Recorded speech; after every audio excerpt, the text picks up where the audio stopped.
Student, तो topic vectors चल रहा था, मैं सदिश चल रहा था और आज हम इसमें सेकंड क्लास लेने वाले हैं और टॉपिक क्या है उसका, कंपोनेंट ऑफ वेक्टर्स मीन्स सदिशों का संयोजन।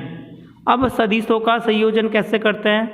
अभी तक तो आपने ज्योमेट्री में कितनी एक्सिस पढ़ी हैं? कितनी पढ़ी हैं? 2।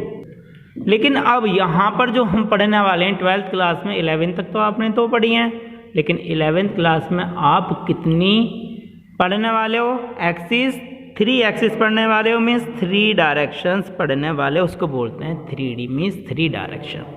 अब 3D में क्या है जी, एक्सिस होनी चाहिए तीनों, और वो तीनों की तीनों एक्सिस एक दूसरे के परपेंडिकुलर होनी चाहिए। ये केवल मैंने यहाँ पर इसको रिप्रेजेंट किया है। यदि आप रियली में ही देखना चाहते हो किस तरह 3D दिखा दो, तो आप अपनी दीवार के कोने पे जाइएगा, जहाँ पर आपकी छत का कोना बना हुआ है, तो वहाँ पर आपको 3 एक्सिस दिख रही होंगी। तो 3 दिख रही हैं, तीनों का एक दूसरे के परपेंडिकुलर हैं, बिल्कुल। एक ऊपर नीचे आ रही होगी, एक साइड में जा रही होगी, ऐसे ही ये रिप्रेजेंट किया। इसका मतलब ये इस टाइप से, ये जो जेड एक्सिस है ये ऐसे है, मीन्स खड़ी है। लेकिन हम जब यहाँ पे रिप्रेजेंट करते हैं तो हमने ऐसे रिप्रेजेंट किया, और जहाँ पर दोनों एक्सिस कट कर जाती हैं वो कहलाता है ओरिजिन। और यहाँ पर जो ओरिजिन के कोऑर्डिनेट होते हैं 0,0,0 होते हैं, ठीक है। फॉर्मूला वही है, एट एक्स एक्सिस पर क्या होता है, y बराबर 0, लेकिन यहाँ पर 2 टर्म हो जाते हैं कि z की वैल्यू भी कितनी हो जाएगी, 0 निकल के आ जाएगी। अब एट y एक्सिस y पर x बराबर 0 होता है, लेकिन यहाँ पर एक चीज़, जब 3D की बात कर रहे हैं तो z की वैल्यू भी कितनी आ जाएगी, 0। एट z एक्सिस, अब z एक्सिस की बात करने वाले हैं तो x बराबर 0 और दूसरा कौन सा रह गया, y बराबर 0। इसका मतलब मैंने कहा x एक्सिस पर कोई पॉइंट मिलेंगे 0 इस टाइप के, क्योंकि बाकी दोनों टर्म 0 हो जाएंगे। y पर कोई पॉइंट ऐसे मिलेंगे x और z 0 b, और z पर कोई पॉइंट मैंने c मान लिया है, और ये 0 और 0 केवल कौन सी, z की वैल्यू को शो करेगा। तो ये तो पीछे भी सीख के आए हैं, चलो यहाँ भी और सीख लिया, तो ठीक है। अब हम चलने वाले हैं कि कंपोनेंट ऑफ वेक्टर्स के बारे में कैसे पढ़ेंगे, कोऑर्डिनेट एक्सिस कैसे बनती हैं। तो मैं आज आपको सिखाने वाला हूँ कि हम 3 डायमेंशनल कैसे बनाते हैं। देखो, क्यूब तो सबने बनाना सीखा होगा, सीखा है ना क्यूब बनाना। तो क्यूब कैसे बनता है, तो क्यूब ऐसे बनता है।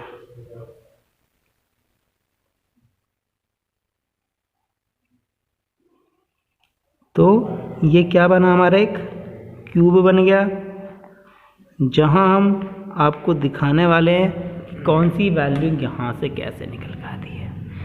इस एक्सिस को बोल दिया मैंने x एक्सिस, इसको बोल दिया मैंने y एक्सिस, और इसको बोल दिया मैंने z एक्सिस। ये पॉइंट जहाँ पर तीनों एक्सिस कट करती हैं वो वाला पॉइंट ओरिजिन है, जिसके कोऑर्डिनेट 0,0। मैंने कहा x पर a पर काटा, y पर b पर काटा, यहाँ c पर काटा। ये पॉइंट मैंने p मान लिया, इसको मैंने d बोल दिया, इसको मैंने e बोल दिया, इसको मैंने f बोल दिया। ये सारे पॉइंट मैंने रिप्रेजेंट कर दिए।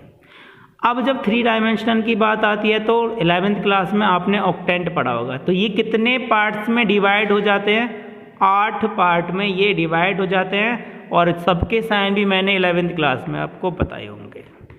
तो 11th क्लास में अब लेकिन पोजीशन वेक्टर की बात करें, x एक्सिस का जो पोजीशन वेक्टर है i कैप, y एक्सिस का पोजीशन वेक्टर j कैप, और z एक्सिस का पोजीशन वेक्टर k कैप होता है। मैंने कहा OA मीन्स O से A तक की डिस्टेंस कितनी मान ली मैंने, x, O से B तक की डिस्टेंस को मैंने कितना मान लिया, y, और O से C तक की डिस्टेंस को कितना मान लिया मैंने, z मान लिया। इतना करने के बाद मुझसे कह रहे हैं कि OA वेक्टर निकालो, OA का कंपोनेंट वेक्टर कितना जाएगा जी, OA बराबर कौन सी एक्सिस पर है, तो उसके साथ उसके कंपोनेंट। OB की वैल्यू कितनी आ जाएगी, y इंटू जे कैप, और OC की वेक्टर की वैल्यू कितनी आ जाएगी, कितना, z इंटू के कैप। तो वेक्टर लगाना सीख गए, एक्स एक्सिस में आई के साथ, वाई में जे के साथ और जेड में के साथ लगाते हैं। अब यदि मुझे वैल्यू निकालनी हो कि मुझे एक वेक्टर निकालना, मैंने कहा ये पॉइंट हमारे पी जो है वो एक्स वाई जेड हैं। अब मुझे यहाँ से इसका पोजीशन वेक्टर निकालना हो ओपी, तो ओपी की जो वैल्यू निकल के आती है वो आती है एक्स आई, आई का कोऑर्डिनेट एक्स, वाई के साथ जे और जेड वाला के। तो ये कंपोनेंट वेक्टर निकल के आ गया ओपी।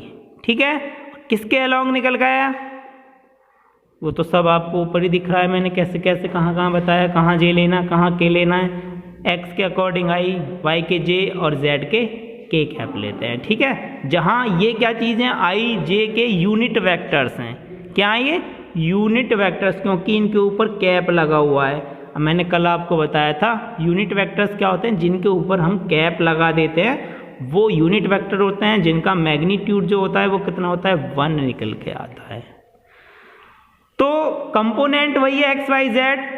ठीक है, और इन कंपोनेंट वेक्टर को हम रिप्रेजेंट करते हैं आर वेक्टर से। जो आर वेक्टर होता है वो पी का पोजीशन वेक्टर होता है, x i plus y j plus के जेड के। ठीक है, आपको मैंने बता दिया पोजीशन वेक्टर्स कैसे लेते हैं। आगे चलते हैं। आप नेक्स्ट टॉपिक में क्या आएगा कि मॉडुलस कैसे निकालते हैं। मॉडुलस ऑफ वेक्टर मीन्स सदिश का परिमाण कैसे निकालते हैं। क्या सदिश का परिमाण कैसे निकालते हैं, सदिश का परिमाण जी। चलो, मेरे पास आर वेक्टर है कितना, x i plus y j plus z k. यदि मुझसे बात कर ली जाए, मैंने कहा इसका परिमाण मॉड निकाल दे, वो कितना मान लिया मैंने, स्मॉल आर, वो किसके बराबर होता है, under root x square plus y square plus z square के बराबर होता है। तो दो चीज़ निकालनी हमने सिखा दी। अब ये बताता हूँ कि ये आर क्या है। ये लेंथ है ओरिजिन से उस पॉइंट पी की जहाँ से हमारा पोजीशन वेक्टर मिला। दिखाता हूँ कौन सी वाली है। जो आर है यहाँ से लेके यहाँ तक की डिस्टेंस को हम क्या रिप्रेजेंट करेंगे, आर रिप्रेजेंट करेंगे। ठीक है, यही हमारी आर है, ये जो डिस्टेंस होती है। सबको पता है मैग्नीट्यूड हमेशा पॉजिटिव आता है क्योंकि वो एक लेंथ होती है। चलो नेक्स्ट चलते हैं आगे। अब हम आगे बढ़ रहे हैं टॉपिक में। आगे बढ़ने का मतलब डायरेक्शन कोसाइंस पढ़ेंगे। द्विकोज्याएं क्या होती हैं। अब द्विकोज्याएं क्या होती हैं, देखो सीधी सी बात है, कोई भी यदि लाइन हमारी एक्स एक्सिस के साथ जितना एंगल बनाएगी, वाई के साथ जितना बनाएगी और जेड के साथ कुछ ना कुछ तो एंगल बनाएगी, एक्स वाई और जेड। यदि कोई भी हमारा पोजीशन वेक्टर एक्स एक्सिस के साथ, ये एक्स है, जितना एंगल बनाता है उसको बोलते हैं, और वाई के साथ और जेड के साथ उनको बोलते हैं, तीनों को डायरेक्शन कोसाइंस। फर्स्ट एक्स के साथ किसको रिप्रेजेंट करते हैं, L is equal to cos alpha, M is equal to cos beta और N is equal to cos gamma. ये रिप्रेजेंट करते हैं जहाँ पे अल्फ़ा क्या है, जहाँ पे अल्फ़ा है एक्स एक्सिस के साथ हमारी लाइन ने कितने का एंगल बनाया, और बीटा क्या है, वाई एक्सिस के साथ है एंगल, और गामा क्या है, जेड एक्सिस के साथ है हमारा जो एंगल निकल के आया है। ठीक है, वो भी कहाँ पर, किसी लाइन पर। मैंने कहा पॉइंट पी ऐसे, ये पॉइंट यहाँ पे हो सकता है, काफ़ी सारे आपको 3D में देखने को मिले ऐसे फिगर, लेकिन यहाँ पर जब हम आपको बनाएंगे ना एंगल, तो ये अल्फ़ा क्योंकि एक्स एक्सिस के साथ है, तो ये आपको केवल याद ही रखने हैं। और इनमें एक रिलेशन होता है, और जो इनमें रिलेशन होता है वो होता है l square plus m square plus n square is equal to कितना, 1। या फिर एल की वैल्यू कितनी, cos square alpha plus cos square beta plus cos square gamma की वैल्यू कितनी आ जाती है, 1 निकल के आ जाती है। केवल लर्न ही रखना है, बोर्ड में हो सकता है 2 नंबर का पूछ लिया जाए कि प्रूफ करके दिखाओ, तो हम वहाँ पर इसको प्रूफ करके भी दिखा देंगे। ठीक है, दिखा देंगे प्रूफ करके, क्योंकि जो एक चीज़ और, चलो कहीं नहीं, आगे बताता हूँ कि इनकी वैल्यू को हम किसी पोजीशन वेक्टर से कैसे फाइंड करते हैं। तो नोट में चाहो तो लिख लो, यदि आर वेक्टर बराबर x i plus y j plus z k, यदि मुझसे कॉस अल्फ़ा की बात करता, formula x upon r. X upon r का मतलब है एक्स एक्स एक्सिस साथ लेना है केवल, क्योंकि ये एक्स के साथ एंगल बनाता है। आर का मतलब है इसका modulus, means x upon under root x square plus y square plus z square. Cos beta की वैल्यू, बीटा तो सेकंड वाले के साथ बना रहा है, सेकंड मीन्स वाई के साथ, तो वाई के कोफिशिएंट लेंगे अंडर रूट में कितना x square plus y square plus z square. और गामा किसके साथ बना रहा है, जेड एक्सिस के साथ, तो जेड का कोफिशिएंट लेंगे, उसका कितना है z upon under root x square plus y square plus z square. तो यहाँ से यदि मुझको ये थ्योरम प्रूफ करने के लिए दे दी जाए तो मैं यूज़ करूँगा इन तीनों वैल्यूज़ का, इन तीनों वैल्यूज़ को रखूँगा LHS में और ये थ्योरम मेरी प्रूव हो जाएगी। ठीक है, चलो प्रूफ करते हैं। अब चलो प्रूफ करते हैं इसको। तो मैंने पीछे वैल्यू आपको लिखाई है, कॉस अल्फा की वैल्यू मैंने आपको बताई थी, इन्हें पोजीशन वेक्टर आर्क वेक्टर के लिए। कॉस बीटा की वैल्यू आपको पता है और कॉस गामा की वैल्यू आपको पता है, z upon under root x square plus y square plus z square. जरा LHS उठा लें, कितना cos square alpha cos square beta cos square gamma. Cos square alpha की वैल्यू कितनी x square upon under root x square plus y square plus z square और इसका whole square. ऐसे ही दूसरी वैल्यू रखो जी, ऐसे ही तीसरी वैल्यू रखो, इसका होल स्क्वायर। नीचे से कुछ चीज़ कॉमन आएगी, जब इस रूट स्क्वायर करेंगे तो रूट हट जाएगा, तो नीचे से एक चीज़ एलसीएम आ जाएगी, x square plus y square plus z square. ऊपर कितना मिला एक्स स्क्वायर, यहाँ पे वाई स्क्वायर, यहाँ पे Z square, cancel out, value कितनी 1। ये किसकी वैल्यू निकल के आई है जरा देखना, cos square alpha cos square beta और कॉस स्क्वायर गामा की वैल्यू को हमने कितना निकाल लिया जी 1 निकाल लिया। यहाँ से एक चीज़ और पूछी गई बोर्ड में कि टू प्रूव दैट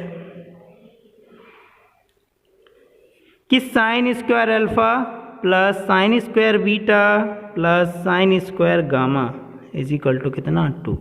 ये एक और रिलेशन आपको याद करना है कि ये कहाँ से निकल के आया, ये कहाँ से निकल के आया, कॉस स्क्वायर थीटा को 1 माइनस साइन स्क्वायर थीटा रख दिया, यहाँ भी 1 माइनस साइन स्क्वायर थीटा, यहाँ भी 1 माइनस, बाकी ये सारे टर्म इधर पहुंचा दिए, 1 2 3 3 हो जाएगा, 3 में से 1 तो इधर 2 बचा होगा, यही हमको प्रूफ करना होगा। ठीक है, आज के लिए इतना ही, केवल आप इसका रिवाइज करना है। बाकी एक्सरसाइज और क्वेश्चंस मैं आपको कल बताने वाला हूं, क्योंकि अभी कुछ टॉपिक और बताने को रह गए हैं कि एडिशन कैसे करते हैं वेक्टर्स का, सब्ट्रैक्शन कैसे करते हैं। तो आज के लिए इतना ही, नेक्स्ट वीडियो में आते हैं।